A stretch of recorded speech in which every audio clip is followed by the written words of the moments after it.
legions realized that the child who had come forth instead of their beloved Bethrazin was the Empire's sole heir, a boy named Uther. A decade ago, the Forsaken God had chosen this being as the receptacle for his foul spirit. When the infant emerged from the infernal rift, trees bled and the soil rotted beneath his feet. As the child gled deeply into their cursed souls, all demons present knew that this was Bethrazin. None understood why this was, but there was no time for questions. Undead hordes were attacking.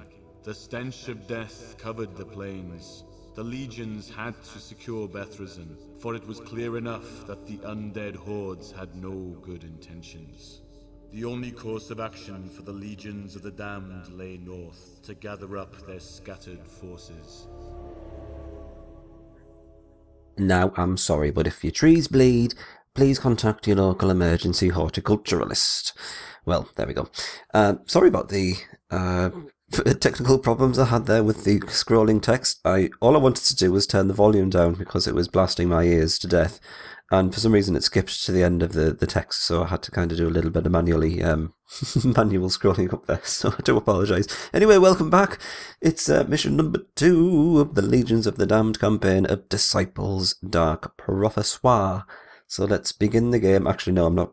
Before I begin the game, I'm going to have to do like, kind of like a channel update very, very quickly. If you don't want to listen to this, then skip ahead maybe a minute or two. What I wanted to basically cover is the fact that the Might and Magic random challenge is going to go on the back burner for a while. Reason being is because there has been certain events transpiring in my life, and unfortunately it's got to the point where I can no longer concentrate as much as I can on creating videos. To cut a long story short, I had a very large house fire about a week ago. Thankfully I had a little bit of a backlog of videos to go through, which I've been uploading sporadically, rather than in my usual kind of release schedule. So yeah, I'm getting back on track. There's nothing, there's nothing wrong. There was nothing that was destroyed that can't be replaced. I'm fine. My little pussies are fine. So yeah, don't worry about that. But unfortunately, when something like that happens, you can't really concentrate on other things in life. For me, it was the video making, which has obviously taken a bit of a hit, but I'm kind of getting back on track. I've got my setup back and going. The only thing that I need now is to get myself in the right frame of mind to kind of move forward. The Disciples has always been one of those things that I've always used to, I don't know, take myself away from the everyday hustle and bustle and normal shite that normally gets you down. So Disciples has always been good for me in that respect. So I thought I'll continue with the Disciples for now. You won't see any Might and Magic 10 uploads for a while, probably. I will go back to it, but for now I'll just be concentrating on Disciples and also the Let's Play Mysteries. So anyway, that's that summed up in a nutshell. Let's begin mission number 2, and I think we're going to start with a little bit of dialogue. My cohorts, I am still weak. We must flee for now, but next time we encounter these lifeless troops, we will crush them. Yes, Master Bethrazin, our troops are waiting for us up north.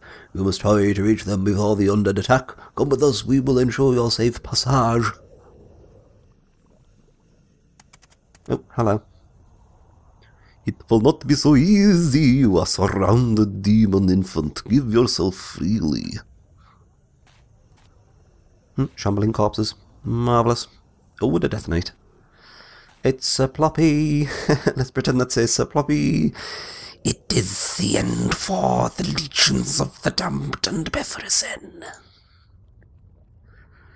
For your arrogance you will die once more. I retain some of my powers. Attack, cohorts! What a fantastic word, cohorts. People should use that word a lot more these days, I think. Cohorts. They're getting a couple of nasty spells cast upon them. I don't know whether that's a level 4 or 5 spell. Rather nasty though. Let's see what it did. Oh, we can't see them because we need to infiltrate them with a spy. But I do believe we can actually control this little person. What did you say there? Say it again. Oh, bollocks. Anyway. It's Bethrazin. Let's have a good look at him. Isn't he so sweet? Uther is the lost heir of the Empire. Bethresen returns to Nevendar in the form of this young boy. And let's take a look at what we got here. 300 HP. Nice. He's got wards against pretty much everything, which is superb, apart from weapons, of course. He attacks with a fireball and can paralyze. 90% to hit on both of those, so that's very nice. 100 damage. I was going to say 100% damage, but that would be instant death. With an initiative of 60. And he can hit any unit, so he's a one hell of a badass kind of archer unit. On the back line, funnily enough, despite having all that HP. I think that's probably why, seeing as though we have to protect him in this particular mission. He's got a little devil with him there, and a berserker. So that's something. The quest objective in this one was to bring Bethresen to the northern part of the map. I'm not entirely sure where that is, what exactly, in terms of the quest marker. I'm just gonna kind of bearing on where our capital is. It looks like it's in the very eastern kind of part, although it is protected by mountains going around there. Now I do remember this particular mission being very testing, as it were. It does require a little bit of trial and error, sadly. So we'll do our best and try and get through it. I'm sure our little friend Mango, my boy, will see us through. But let's take a little bit of time to go through our main party setup. Let's bring all this, all these goodies over here. He shall don his boots of travelling. Was it boots of speed? Sorry. And let's think about what we're going to outfit our little Mango with. I am tempted to go with a gargoyle this time. I'd like to show you the gargoyle because it is quite possibly my favourite Legion unit, especially when it upgrades. Let's pop him in there, and we'll grab a warrior, possessed, whatever, and we'll have a cultist as well for a little bit of a variety. That's about it. Should we tap the berserker instead? Oh, why not? Why not indeed? Might as well. It's not going to do any good sitting in the city defences, so we'll do that. Okay. How much gold do we have, though? Let's have a quick look. 70? Oh my goodness. I was going to build a structure, but that ain't going to happen. Now, I think the best course of action with Bethresen is probably to bring him back towards the capital for some extra protection. So let's bring him down, and let's see where we can send him. It's been like I said before, it's been a while since I've played through this campaign, so this is going to be new to me. These are going to be very easy pickings, but will this passage lead back to our main capital area? There's only one way to find out. Let's give it a go. Bethresen has a very nice looking attack, I have to say. Let's give it a shot. Pow. Lovely stuff. Is he going to go for Bethresen? He is! That is very intriguing. I wasn't expecting that, considering how much the HP Bethresen has. The good part of this, of course, is because they're going to do such small amounts of damage, that will just heal every turn because of our Warrior Lord status. So that's Bethresen's first glorious victory against some filthy goblins. Let's move him a little bit further down. It is as I suspected. There is no further passage here to get us there, into our capital lands. There is an unknown treasure, but it looks like we're going to have to go this way and deal with a couple of orcs and goblins. Anywho, we'll deal with that in the next turn. Let's just forget about it for now. Let's do a little bit of scouting around our capital and see what we have here. An orc. These are going to just be goblins, are they? Yeah, a couple of thugs and an archer. And more goblins.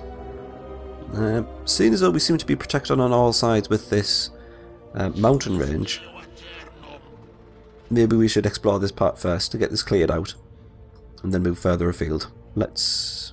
I think we shouldn't be too worried about this. There's our gargoyle. Looking good with his rock shards, doing a nice amount of damage very early in the battle. I'm thinking about just trying to mitigate as much damage and taking out some of these goblins first though. So let's do that. You can't attack the orc with your rock shards there. Very good. And the berserker should be in a position to just take down that goblin. Splendid. Now who's he going to go for? I'm wondering if he's going to go for the berserker because he can potentially do more damage to him with him having no armor. Nope.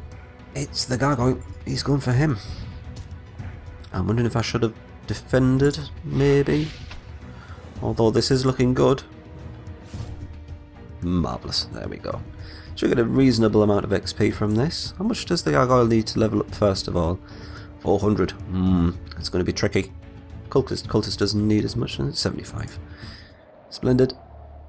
Let's have a look at this. Probably a restoration potion or something. Potion of healing, yeah. Never a bad thing to have early on in the game. Ooh, hello, what do we have here? Honir Ya. That looks like an undead leader. Should have to be careful. That's about it we can do for this turn. So let's end that there. The question for this episode is, I'd like to know what your favourite leader is in Disciples 2. Any of the leaders, any of the leaders at all, including the elves of course. Who's this? We've got Thurger. Oh, I have no idea. I'm not even going to try. We will decimate your lands, mortal. Thank you very much. This is an unknown name which I can't pronounce. Well, this is to be expected. What's the best way to handle this? He's not going to do a great deal of damage because he's a Nosferat. He only does 10. So I'm wondering if I should concentrate on maybe paralysing one of these guys. Let's do that, yeah. Good. That worked. He's had to pass his turn. Should I get him to defend? No, I think I might. And then we can paralyse that zombie on the next turn. There we go. That's the end of you. Now we paralyse this guy. Because the amount of damage that the Nosferat is doing will be easily restored in the next turn because of our Warrior Lord benefits. Is he going to get to go? No, he's not. And there we go. Nice, nice, nice, nice. Not a bad amount of XP, probably because of those two zombies. He did have a third unit there. I'm assuming that was some sort of ghost or initiate, which was destroyed by the spell. Here comes the Death Knight. Here comes Plop-a-Lot. Now, what do we do with you? These guys can't really do a lot of damage. It's just your standard 25. He's going to do the most amount with 50, so let's paralyse him. Let me just show you this guy, actually, because I do like to show you the transition from Sacred Lands to Dark Prophecy. He's the Death Knight. Death Knight's ferocity in battle is unmatched. His great strength and flying ability are his greatest assets. Does look a hell of a lot better than Sir Ploppy did in Sacred Lands, I have to say. Same with these guys, the fighters. I don't know whether you remember, but in Sacred Lands these guys just look like your standard bloke off the street, which the undead had accosted into their ranks. This guy is a proper, you know, stitched together bits and pieces. I don't know whether these are ribs or anything. And it almost looks as if they're wearing some part of the Squire's uniform from the Empire, which is a nice touch, I think. I'm sure this is like a pauldron from the Squires of the Empire, which of course is a nice touch. Who the hell's going now? Oh, the Berserker. Let's go for the middle one. Did I read the text in these ones? These fighters live again to crush the enemies of Mortis. There you go. Just in case you're wondering. And this should be all the damage we're going to take in this battle. Unless he can break his paralysis. Which he does not. Well, he does with death. Haha! Nice animation. When the Undead Hordes die there. We've got a nice little skull floating out. It's the end of you. We're going to get probably harassed by these zombies. But as you can see, there's not a lot of the threat posed from them. especially when we can paralyze one straight off the bat. Should I was going to maybe get the devil to defend, just to reduce the amount of damage he was going to take. But that was decided for us. We didn't have to, of course, decide that. Now, this is maybe the hardest turn to get through for this particular mission, literally just because you're bombarded by all of these units all in one turn, and despite having such a fantastic leader, i.e. Bethrazen, it does wear you down eventually. This is going to go pretty well though. Obviously no damage with this one. Those the difficulty would be off the charts if they hadn't have casted those 2 spells at the start there, which have quite handily killed the initiates and probably the ghosts as well. So that was good. These just another couple of zombies here. Who do we protect? I'm going to protect the Berserker just because he's taken more damage. If the devil can defend, that would be nice. I don't think he could actually. What's his initiative? Yeah, 35. Just not enough to get him to defend first. We can attack now anyway because he's going to be paralysed. Oh, 104. Nice. That's the end of you. I do like the look at the zombies in this particular reincarnation of Disciples. They do look fantastic. They went in a very different direction for Disciples 3. I may get to show you that at one point, but yeah, the whole of the warrior units for the Undead are very, very different, apart from the Templars and the Dark Lords. But I may get to show you that at one point. Great. I don't remember actually getting through the first turn of this mission without any kind of casualties in Bethrazen's party. So I'm pleased about that, as I'm sure you can appreciate. Now, if we go a little bit further down here, is this going to reveal to us whether any units can come from this mountainous area? It doesn't look like they are. A couple of orcs and a goblin archer. You'll see our gargoyles healed up rather nicely there. What have we got down here? Indeed. I'm going to go back and take care of these easy pickings, because I think the gargoyle can take care of these guys straight away in one hit. Fantastic. And these guys should go down pretty easily, which means no damage for us. Thank you very much. Good. Couple of move points left over. Let's make our way towards the top, then we'll have this general vicinity of the capital cleaned out, and then we'll think about taking on these guys. But I do believe we have enough money to start building one of our structures. Let's take a quick look. You'll see we've got the second tier of structures available to us. I'm not going to spoil the surprise. We'll find out what all these are in due course. You'll see we've got quite a few different options open to us on the mage front. The ranged units are pretty straightforward. It's similar to the what was it? The ghosts in the Undead Hordes. They only had one route to go down, so that's pretty straightforward. And the same with the support units for now, but then that branches off quite considerably further down the line. Not that we have any support units in our main party, of course. So let's do our mage units, because I think it's going to be our what's his name? Warlock? Is it? No, it's not Warlock. Or whatever. It's going to be our mage unit, which is going to upgrade first. Last mission, we went down this route, which is kind of like your polymorph route. It's no damage, but it incurs an effect on your enemies. Just to spice things up, let's go down this route instead. So instead of producing a witch, we're going to do a little bit more gender bending, and we're going to procure ourselves a sorcerer. These dark sorcerers can summon fiery rain to consume enemy forces. So let's build the occult abbey. And there it is there. Removes the mask and goes to sleep. There we go, that's us sorted, because we've not got that long to go for this cultist to level up, considering we've got some orcs in the general vicinity, which will give us a lot of XP. So, yeah, let's looking likely that he's going to level up very soon. But for now, should I end my turn? Yeah, let's end my turn before we end the episode. We'll let this play out. As I say, thank you very much for joining me in this first episode of the... oh god. Of the... not of the oh god. Of the mission number 2. We've got a little bit of a spectre hot on our heels. We'll deal with that in the next episode. So I hope to see you then.